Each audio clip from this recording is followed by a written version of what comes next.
Hello, possums. So good to see you always. Now, we actually have a bit of good news. I know, I know. We're not used to it. But the Senate actually voted against some of these tariffs, 50% on Brazil, on some of the Canadian stuff, some for other countries.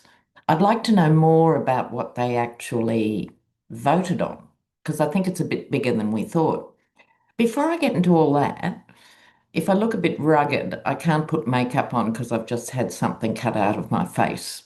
If you have Irish skin and you grow up in the tropics, you end up having a lot of skin cancers cut out over the years. But back to what's going on. That is fully exciting. And now it's up to the Supreme Court whether the tariffs more generically, well, they are illegal. It's what they're going to say about that that's important. And they're hearing oral arguments from the 5th of November.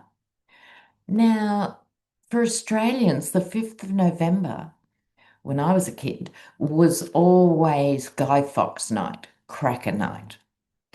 And that's because in 1605, Guy Fawkes was about to blow up the Houses of Parliament in London, but he got betrayed at the last minute and then arrested.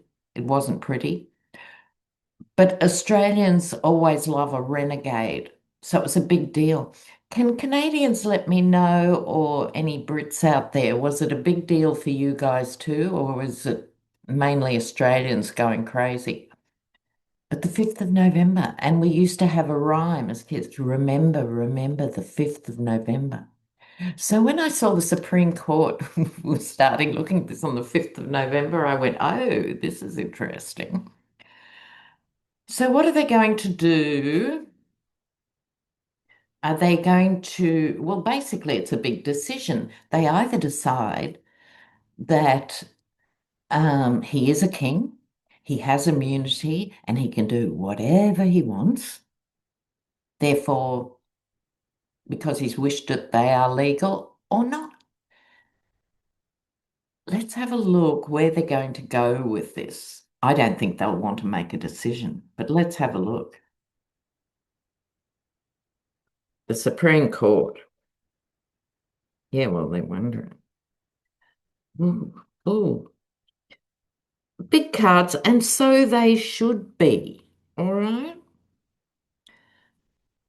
Now, the tariffs have been around on again, off again, made bigger, made smaller, but they've been around a good 6 months or whatever, to the point where people are starting to realize how they are going to actually impact. And I think even the Supreme Court, and I'm obviously not talking about the three sane justices who actually look at each case on its merit. I'm talking about the stacked Supreme Court. Even they are beginning to realize, reap what you sow. This is more critical even than it sounds. The Wheel of Fortune is that certain things are destined. We have free will. So what happens from here? They have free will, or will they be rolled over? Okay, but this is a very, very big deal. The Magician, tremendously powerful card. Now, all the major arcanas have a base meaning all the way to their higher meanings. A simple way of thinking the magician is good juju or bad juju, right? Both are possible. But next to the Wheel of Fortune, I find it interesting that they're using their power to make a decision. This is possibly one of the biggest rulings they are likely to make. As for what it's going to be, well, I'm all right. Everything's okay. I think we'll just kick it back to Congress. Now, what's interesting about that is, had this been up before the Supreme Court 6 months ago, it would have gone to Congress and they would have gone, Yes, Mr. President, we validate your stupid tariffs that are going to destroy our people. But they're changing too because they're between a rock and a hard place. Either they continue to bend the knee to him, or they have to respond to the real nightmare of confronting their voters in a very immediate way. They can't do both. And they've been able to slither around all these moral issues. And this is going to bring the slithering to an end, at least for now. Oh. So that was good. Now, I want to talk here for a minute. I'm amazed Trump spent this long in Asia. I thought he'd be there 2 days and fly back. Um, but the reaction of Asian countries is quite hilarious, actually, because he breaks every international convention every time he opens his mouth or walks into a room. So it's kind of weird watching how they negotiate and navigate him. Xi has done spectacularly well. He has bought out the taco in Trump. So the Yeti is going around going, oh, this amazing deal, the best deal ever. Pet, I said, love. I said, Dal. No, it's just dialing things back to where they were before you had your Liberation Day brain fart, right? And nothing's definite. And the problem is what the Asian media is saying is he's aggressive and he's also unstable. And they're not the only people to notice this, right? Aggressive and unstable. Interesting language. And so they don't for a minute think they are now in a stable trade arrangement with the US. He just has to sleep on the wrong side of the bed or forget his medication and it's all on again. So when he says China will buy soybeans from the farmers, it's not like it was. They are continuing with deals with Brazil and Argentina. They'll bring back approximately what the Chinese press is saying, 20 to 25%. Now, the problem for the farmers is A, that's not definite. B, the other tariffs are kicking their ass. They're spending more on potash and seed and parts for tractors that would have come through Canada, and it's not quick enough to save them this season. So he creates this drama and then half walks it back and goes, I am a god. Only I could do this. Well, yes, yeah, crazy stuff. All right. So now here I want to have a look at Melania. Investors in the Melania coin aren't happy. They've lost 95%. I have zero sympathy. They've lost 95% of investing in the Melania coin. It reminds me of the ancient Roman emperors, oh, this is Hadrian and this is Julius, and they're having flashbacks, but we all know how the Roman Empire ended, okay? So, what's going on in Melania's very small world, which I don't think includes her husband? Okay, just a quick look at Melania. Oh, no.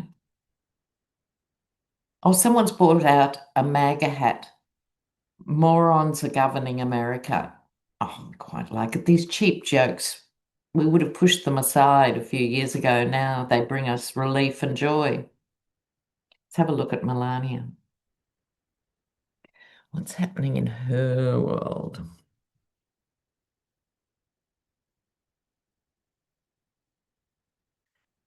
Not marvelous. Look, that's the court case that she started and now she can't turn it back. We've talked about that. Michael Wolff is suing her.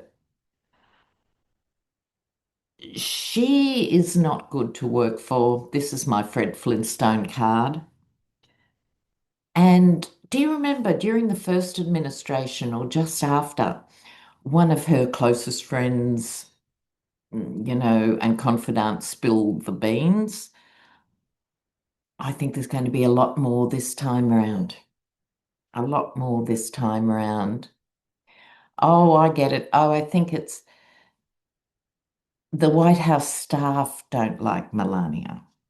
Well, I don't know how they could form an opinion. I doubt they've seen her for a few years. But anyway, I don't think excuse me, I don't think she's popular. I really, really don't. Okay. Now, with all this about EBTs, the SNAP program and stuff, it's interesting how different families are responding. So let me know in the comments how your family's responding. Now, I'm not saying this is everybody or even the majority, but there's a significant number of people I'm seeing now on my feed who are cancelling Thanksgiving and pledging to do Christmas differently, a no buy Christmas. And for example, some people are taking their kids to work on a food bank, in a food bank or on a food line on Christmas Day, which I think is a good thing to do at least once in their childhood. If you have got enough money, of course, you want to buy the kids gifts, but really people are thinking about it and not buying disposable junk. They're thinking about it. My advice to everyone is actually clean out your garage, clean out your basement, and you might find some gym equipment you've never used and things like that. You can either donate them or give them to presents, give them as presents to people or something. If you like that person, you can give them a massage for Christmas. Doesn't have to be on Christmas Day. If you don't like them, you wouldn't want to go there, obviously. But let me know how you're managing the expectations in your families around Christmas this year. But I think it's a healthy thing in that sense to look at the actual values of Christmas and not just people go into debt over Christmas. I've never understood that. That's insane. And so I think people are really starting to value things differently. I think that's a fair statement. Now, something else I'd like to address. A viewer wrote to me, very nice viewer, been with me a year now, and she was saying she's uncomfortable because I seem to be always bashing the Dems. Now, if you're a seasoned, intrepid viewer, you will know I am an opinionated harpy, yes, and I do say these things. However, I always try and distinguish between what I consider feeble, inadequate leadership at a critical time in history and the next tier down who are brilliant. Let them speak. The Jasmine Crockett's, the Jamie Raskins, the Eric Swalwells, Pete Buttigieg. The list is so long of talented, energetic people who are invested in a fight for American democracy.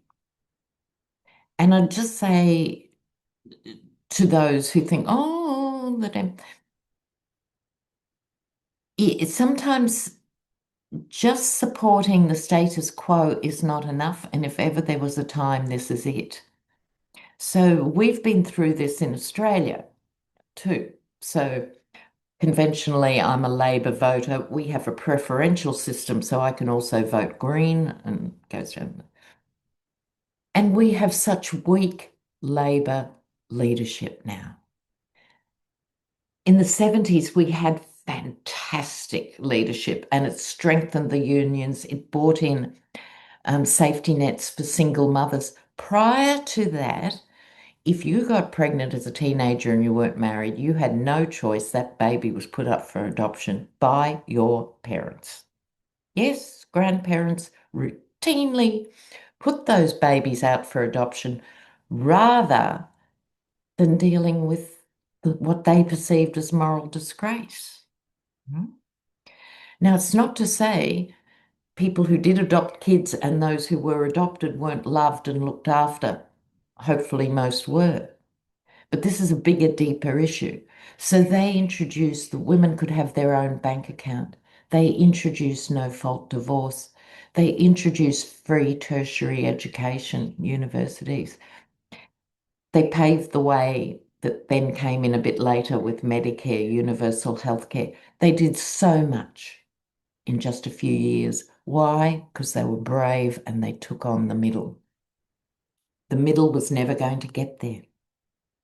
So I think this is a time when people have to speak up.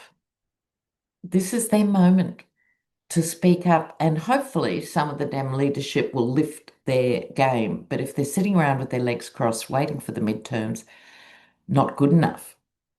But let me know what you think, where you fall in this conversation. Now, I'm loving the fact Elon Musk, who's losing money hand over fist, now the Minister for Transportation has said SpaceX might not get the next NASA contract. It might go to Bezos. So Musk is spewing. But I want to talk about big business a little bit more before I pull some cards for you guys.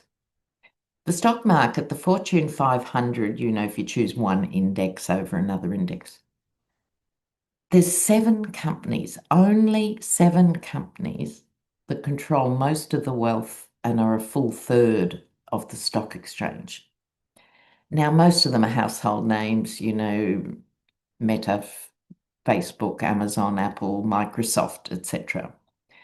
But the one that might have slipped under your radar, I know it's slipped under mine, the biggest one of all those tech giants, the biggest, is NVIDIA,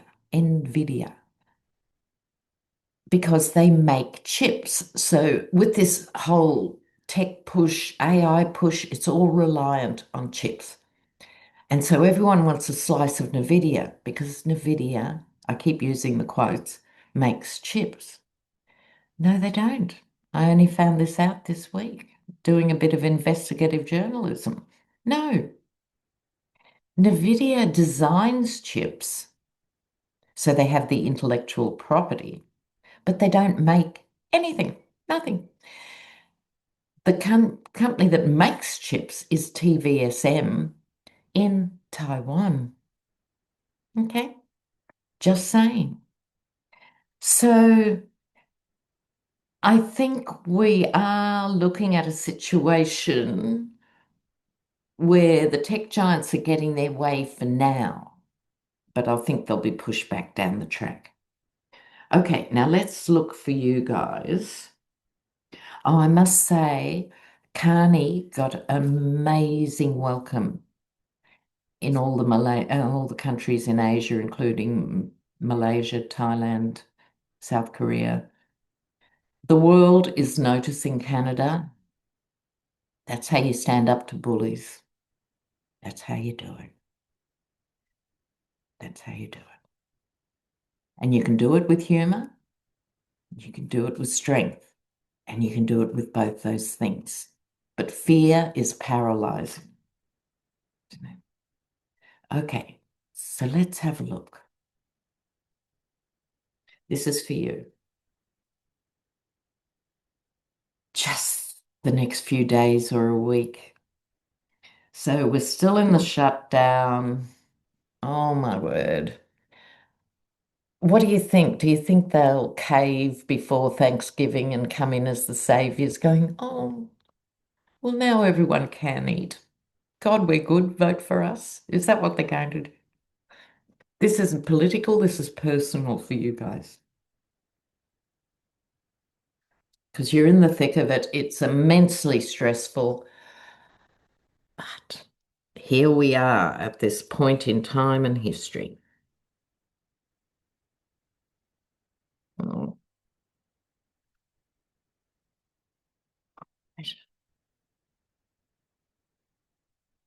Patience required, but we will see. Now, this is the card of compromise, but also charity. So, depending which side of the fence you're on, if you are comfortable and can afford to give a bit more than you normally would to a real church that helps people, or it could be any other denomination or religion, of course, or a non-church thing. Obviously, it's a great time to do that. But if you haven't got money, you can still donate time to people. And also, something I think is really positive that's come out of this horror recently. People sort of used to be very self-conscious or even ashamed about being poor and having to go on benefits. And now you've got federal workers and everyone else, service people and stuff, despite the claims their pays have gone through, they're still in the food lines. This is a wake-up call to the wealth distribution crisis. So really think about that and think, what's the one little thing I can do, whatever that is. Now, I love this. You've got two majors now, the sun. Remember that song, Here Comes the Sun? Oh, I used to play it to death. Fearlessness. We keep circling back to what is the nature of courage. And someone said during the week, what's needed now are crowds, like the numbers, the real numbers for the No Kings protests are going up and up still retrospectively. Interesting. Crowds, courts, and courage. I love that. So, a healthy child, a child brought up in a safe environment, has no fear in that sense, just going for it. So, try and channel your inner child over this season to try and throw some of that negative energy off and cleanse and really try and stay strong and clear. Last card here. There will be a bit of delay with things happening. Some things will rush ahead, and other things will be delayed, but this is the really important one here. The golden halo. I think this represents MAGA waking up. And if not MAGA, because some of them are seriously deluded people, more of them will, but also there's a lot of people who voted for Trump who aren't MAGA for the economy. Why they thought a lecherous, multiple bankrupt would be their guy, I've no idea, but they did. And so they're getting a new perspective. This is the tree of life, and people are seeing it differently. And I think if you're someone who regularly watches these sort of programs, whether it's the politics or being a bit alternative or even a lot alternative, we need to remind each other, be the change you want to see, living it. And it's easy when everything's going well and your job's secure and you're making your payments. It's easy to sort of be strong. It's when you're under the barrage, we have to find our deeper inner strength. So blessings to you all, and you take care now. See you next time. Bye.